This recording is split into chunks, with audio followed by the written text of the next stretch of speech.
পেঁয়াজ কাটার আগে দামের ঝাঁজে চোখে জল ক্রেতাদের। 1 কেজি পেঁয়াজের দাম বাড়তে বাড়তে 35 টাকা। অগ্নিমূল্যের বাজারে মাথায় হাত ক্রেতাদের। গত সপ্তাহে পাইকারি বাজারে যেখানে পেঁয়াজ বিক্রি হয়েছে 700 থেকে 800 টাকা দরে 40 কেজির বস্তা, সেখানে চলতি সপ্তাহে বিক্রি হচ্ছে 900 থেকে 1000 টাকায়।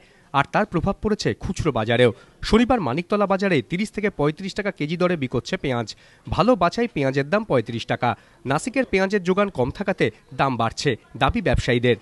নাসিক থেকেই এখন মূলত মালটা আসছে, কিন্তু নাসিকে এবার প্রোডাকশনটা কম হওয়াতে মালটা কম আসছে।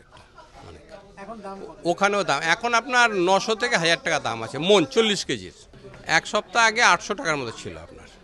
পেঁয়াজ তো 3 দিন আগে 24 টাকা বিক্রি করেছি, পরশু বন্ধও বিক্রি করেছি।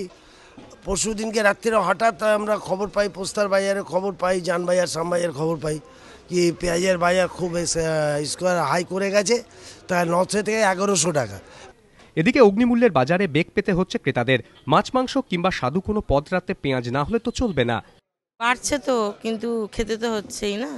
বাড়লেও খেতে হবে আর কমলেও খেতে হবে, মানে বাড়ছে বলে তো খাওয়া তো বন্ধ করতে পারছি না। এদিকে পেঁয়াজের পাশাপাশি সবজির দাম বাড়ায় নাজেহাল হচ্ছেন ক্রেতারা। শীতে মধ্যবিত্তের কম খরচে ব্যাগ ভর্তি বাজারের স্বপ্ন এবার অধরাই থেকে গিয়েছে বলে অভিযোগ ক্রেতাদের। তবে বিক্রেতাদের আশ্বাস, কয়েকদিনের মধ্যে বাজারে আসবে বাংলার নিজস্ব সুখসাগর পেঁয়াজ, তখন কমতে পারে দাম। তবে সেই আশায় দিন গুনলেও ক্রেতাদের প্রশ্ন, বাজারে দাম নিয়ন্ত্রণে মুখ্যমন্ত্রী টাস্কফোর্স গড়লেও তার প্রভাব থলিতে পড়ছে কই। সঞ্চয়ন মিত্র, এবিপি আনন্দ, কলকাতা।